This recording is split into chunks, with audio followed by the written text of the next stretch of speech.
नमस्कार दोस्तों, आप देख रहे हैं हमारा YouTube चैनल ए होम्योपैथ।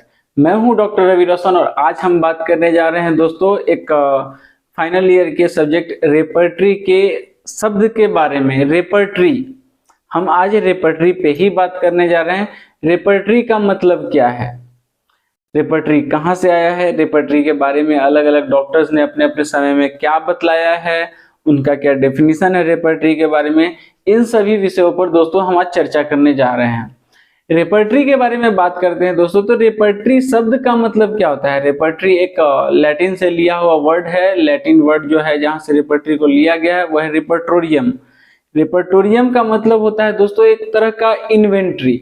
इन्वेंट्री मतलब क्या कि एक सारणी, एक संग्रह, एक भंडार आप किसी भी तरह में ले सकते हैं। जैसे कि होम्योपैथ में रेपर्टरी का मतलब क्या हुआ है कि मेटेरिया मेडिका के लक्षणों का, होम्योपैथिक मेटेरिया मेडिका के लक्षणों के रेमेडीज का, दवाओं का एक संग्रह, एक सूची जो सही तरीका से, इस तरीका से सुसज्जित व्यवस्थित किया गया है कि हम आसानी से किसी भी लक्षण के, किसी भी दवा को, एक लक्षण में पर्टिकुलरली क्या क्या दवाएं आती हैं उनको खोज सकें, उसे कहते हैं रेपर्टरी दोस्तों। रेपर्टरी का वैसे तो जनरली अगर हम बात करें तो रेपर्टरी का मतलब होता है डिक्शनरी, शब्दकोश। जैसे साधारणतः हम शब्दकोश में देखते हैं कि एक एज लाइक आप मान लीजिए कि इंग्लिश टू हिंदी डिक्शनरी है। इंग्लिश टू हिंदी डिक्शनरी में आपको क्या देखने को मिलता है कि इंग्लिश वर्ड लिखा है, उसका हिंदी सारे मतलब लिखे हुए हैं। वैसे ही है रेपर्टरी। रेपर्टरी हमें क्या देखने को मिलता है रेपर्टरी में कि सिम्टम लिखा हुआ है और उसके बाद उसके सारे रेमेडीज लिखे हुए हैं, सारी दवाएं लिखी हुई हैं। यही है रेपर्टरी। रेपर्टरी को अलग अलग डॉक्टर्स ने अपने अपने हिसाब से अपना अपना डेफिनेशन दिया है। जैसे कि हम बात करें कि रेपर्टरी को हम किस तरीका से बना सकते हैं, एक रेपर्टरी हम किस तरीका से बनाएंगे, कैसे लिखा जाता है रेपर्टरी, तो बहुत सारे तरीकों से, दो तीन तरीकों से हम एक्सप्लेन करेंगे। दो तीन तरीकों से बताया गया है लिखने का। उसमें से एक जो चीज है वो है कि अल्फाबेटिकली लिखना। जैसे कि नॉर्मली डिक्शनरी में होता है कि हम अल्फाबेटिकली किसी चीज को सजाते हैं, तो जैसे कि आप डॉक्टर पाठक के रेपर्टरी में देख सकते हैं जो उनका जो लिखने का तरीका है कि अल्फाबेटिकली लिखे हुए हैं, ए बी सी, वैसे करके उनका लिखने का तरीका है। वो सिम्टम लिखते हैं और उसके बाद बाकी उससे जुड़े हुए जो मेडिसिन होते हैं उनको वो मेंशन करते हैं। आगे बात करते हैं दोस्तों, अलग अलग खाका बनाकर हम बना सकते हैं। जैसे कि एक चैप्टर वाइज एक हम फिक्स कर दिए कि इस चैप्टर के लिए, जैसे आईज के लिए अलग, नोज के लिए अलग, या फिर सिम्टम वाइज मेडिसिन, बीमारियों के हिसाब से अलग अलग तरीके से एक खाका खाका बना करके, जैसे कि आपको देखने को मिलेगा केंट रेपर्टरी में। केंट रेपर्टरी, केंट साहब का जो लिखने का तरीका है, डॉक्टर केंट साहब का, वो एक खाका के हिसाब से लिखते हैं। तो वो एक अपना बीमारी देते हैं, उसका पर्टिकुलरली अलग अलग तरह का सिम्टम देते हैं और हर सिम्टम के चेंज पे, हर बीमारी के जितना डीप हो जाते हैं, तो एक खाका बनाकर उन्होंने रखा है अपने रेपर्टरी में। तो वो भी एक तरीका है कि हम खाका बना करके, एक अलग अलग कैटेगरी बना करके रेपर्टरी बनाए दोस्तों। या फिर दोस्तों हम डॉक्टर बोनिंगहॉसन साहब की तरह देख सकते हैं, जैसे उन्होंने अपने रेपर्टरी में बनाया है। उनका जो तरीका है कि डिफिनिट गाइडिंग सिम्टम के हिसाब से, जैसे कि उनका क्या मानना है कि एक निश्चित जो मार्गदर्शिका सिद्धांत है, जैसे कि हम फिक्स जो मेडिसिन है, जो फिक्स सिम्टम्स में जो काम करती हैं, उस तरीका से कि अलग अलग फिक्स सिम्टम्स के हिसाब से, फिक्स रेमेडीज के हिसाब से हम एक रेपर्टरी बनाए, वो एक तरीका है दोस्तों।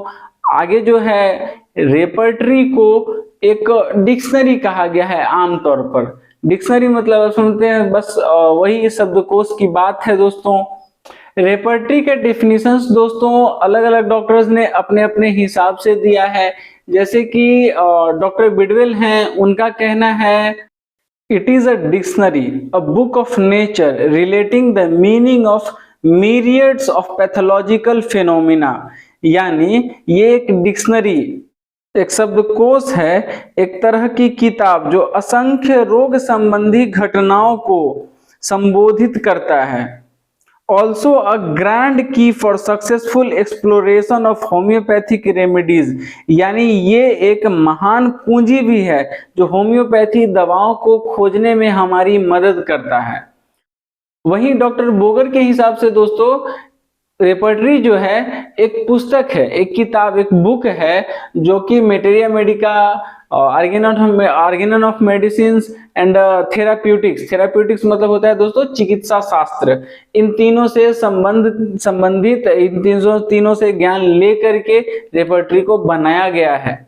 वहीं दोस्तों अगर हम डॉक्टर बार्थेल और क्लंकर की माने तो उनके हिसाब से रेपर्टरी की जरूरत खुद होम्योपैथी के प्रकृति के वजह से पड़ी है। जो होम्योपैथी का जो नेचर है वहीं से रेपर्टरी का जरूरत पड़ा है। इस सवाल में दोस्तों दो सवाल पैदा होते हैं। पहला सवाल जो है कि डॉक्टर बार्थेल एंड क्लंकर जब हम कहते हैं तो क्या डॉक्टर बार्थेल एंड क्लंकर एक ही आदमी है, मतलब किसी एक ही डॉक्टर का नाम है डॉक्टर बार्थेल एंड क्लंकर, या वो अलग अलग लोग हैं? और दूसरा सवाल जो है दोस्तों कि आखिर होम्योपैथी की प्रकृति के वजह से अगर रेपर्टरी की जरूरत पड़ती है तो होम्योपैथी की प्रकृति क्या है? इन दोनों सवाल को जानते हैं दोस्तों। तो पहला सवाल है हमारा कि डॉक्टर बार्थेल एंड क्लंकर का क्या मतलब है। तो दोस्तों हम आपको बतला दें कि डॉक्टर बार्थेल एंड क्लंकर जो हैं इन्होंने एक रेपर्टरी लिखा, सिंथेटिक रेपर्टरी। सिंथेटिक रेपर्टरी का जो वॉल्यूम 1 और 2 था वो होस्ट बार्थेल के द्वारा लिखा गया था, होस्ट बार्थेल। और जो थर्ड वॉल्यूम जो था इस रेपर्टरी का वो लिखा गया था विल क्लंकर के द्वारा। तो दोस्तों ये दोनों अलग अलग ऑथर्स थे जिन्होंने अलग अलग रेपर्टरीज लिखी हैं, जिसमें से फर्स्ट और सेकंड रेपर्टरी जो है वो बार्थेल का है और थर्ड जो रेपर्टरी है, थर्ड जो वॉल्यूम है सॉरी, वो क्लंकर का है। तो दोस्तों इनके हिसाब से रेपर्टरी की जरूरत खुद होम्योपैथी के प्रकृति के वजह से पड़ती है। तो दोस्तों दूसरा जो हमारा सवाल है कि होम्योपैथी की प्रकृति क्या है। अगर हम इस सवाल को ढूंढने जाएं तो इसके जवाब दोस्तों बहुत हो सकते हैं, लेकिन अगर हम थोड़ा सा रेपर्टरी के इतिहास को पलटने की कोशिश करें कि रेपर्टरी आया कहां से, रेपर्टरी का ओरिजिन कहां से होता है, तो दोस्तों आपको हम बतला दें कि स्वयं डॉक्टर हैनीमैन साहब ने, खुद डॉक्टर हैनीमैन साहब ने लगभग 100 दवाएं जो हैं उन्होंने खुद पर परीक्षण किया, खुद पर प्रूफ किया उन्होंने। और जब वो प्रैक्टिस करने बैठे, जब उनको किसी तरह का कोई प्रिस्क्रिप्शन बनाना होता था, कोई पेशेंट कोई केस आता था उनके पास, तो एक केस को पूरा एक मेडिसिन, एक रेमेडी पे पहुंचने के लिए उनको पूरा केस देखने के बाद बहुत समय लगता था। क्योंकि 100 आप जनरली आप सोच के देखिए कि सिर्फ 100 मेडिसिन, सिर्फ होम्योपैथी 100 मेडिसिन के सारे प्रूविंग सिम्टम्स को याद रखना क्या पॉसिबल है? नहीं, आप ऐसा नहीं कर सकते। उसके लिए आपको चाहिए होता है कि इंडेक्स, या फिर आप क्या करेंगे, जैसे कि स्टार्टिंग में, जैसे शुरुआत में डॉक्टर हैनीमैन साहब को जो समस्या देखनी पड़ी वो क्या थी कि उन्हें हर एक प्रिस्क्रिप्शन के लिए पूरा का पूरा जो उनका मेटेरिया मेडिका था उसको नीचे से ऊपर तक देखना पड़ता था, और ये बहुत ज्यादा मेहनत का काम था। इसमें बहुत ज्यादा मेहनत चाहिए, बहुत ज्यादा समय चाहिए दोस्तों। तो उन्हें लगा कि नहीं, एक रेपर्टरी, एक इंडेक्स होना चाहिए। जैसे कि हमें अगर किसी वर्ड का, किसी इंग्लिश वर्ड का मीनिंग खोजना है, अगर हमें डिक्शनरी ना हो, सिर्फ एक ऐसा बुक हो जिसमें कहीं से कहीं कुछ भी लिखा हुआ हो, तो हमें एक वर्ड का मीनिंग खोजने के लिए पूरा डिक्शनरी पढ़ना पड़ेगा। लेकिन अगर हम एक डिक्शनरी लाते हैं जो कि एक अल्फाबेटिकली या फिर किसी ग्रुप के हिसाब से, किसी कैरेक्टर के हिसाब से अगर सुसज्जित सही सारणी सूची में बनाया गया है, तो फिर हम उसे आसानी से बहुत ही कम समय में खोज सकते हैं कि हमें चाहिए क्या, हम कहाँ पहुंचना चाहते हैं। तो दोस्तों उसी तरीका से डॉक्टर हैनीमैन साहब को लगा कि एक रेपर्टरी, एक डिक्शनरी की तो जरूरत है, और उसी डिक्शनरी को आगे चल के नाम दिया गया रेपर्टरी। डॉक्टर हैनीमैन साहब ने सबसे पहले जो अपना रेपर्टरी लिखा वो उन्होंने लिखा था दोस्तों 1805 में, जिसका लैटिन में लिखा गया था जिसे, और इसका नाम जो था वो था फ्रैगमेंटा डे विरिबस मेडिका मेंटोरम पॉजिटिविस। और इसका जो पहला पार्ट था दोस्तों वो हमें लक्षण, जो हमें प्रूविंग के दौरान जो लक्षण मिले हैं, जो ऑब्जर्व सिम्टम्स हैं वो बताता था। वहीं दूसरा जो उसका पार्ट था उसमें हमें रेपर्टरी यानी इंडेक्स, सूची देखने को मिलता था दोस्तों। उन्होंने रेपर्टरी तो बनाया था लेकिन उसको उन्होंने पब्लिश नहीं किया था। उसका जो वजह था दोस्तों वो ये था कि उनके हिसाब से वो जो उनका रेपर्टरी था वो कंप्लीट नहीं था, मतलब वो इनकम्प्लीट था, इम्परफेक्ट था। वैसे तो वो अपने जो उनका 1817 के समय में वो अपने ही द्वारा लिखे हुए अपने रेपर्टरी को यूज किया करते थे, वो पलटते थे, हर केस में अपना यूज करते थे इसको। लेकिन बाद में चल करके उन्होंने दो अलग अलग वॉल्यूम्स का यूज किया, जो कि डॉक्टर ग्रॉस और डॉक्टर रुचर्ड के द्वारा लिखा गया था, खुद डॉक्टर हैनीमैन साहब के सुपरविजन में, उन्हीं की देख रेख में। वैसे तो दोस्तों डॉक्टर हैनीमैन साहब ने ही पहला रेपर्टरी लिखा था, ऐसा अगर हम कहेंगे तो डॉक्टर हैनीमैन साहब को ही क्रेडिट जाता है पहला रेपर्टरी लिखने के लिए। लेकिन अगर हम इतिहास में जो एक पोस्ट दिया जाता है, एक पद दिया जाता है, अगर उस संदर्भ में बात करें तो पहला जो एक रेपर्टोरियन का जो पद मिला है दोस्तों, वो डॉक्टर बोयनिंघौसेन साहब को मिला है, जिन्होंने कि अपना पहला रेपर्टरी पब्लिश किया था दोस्तों 1832 में, जिसका नाम था रेपर्टरी ऑफ द एंटीसोरिक्स। और दूसरा जो उनका था वो था repertory of the medicines which are not antipsoric, जो कि 1835 में पब्लिश किया गया था।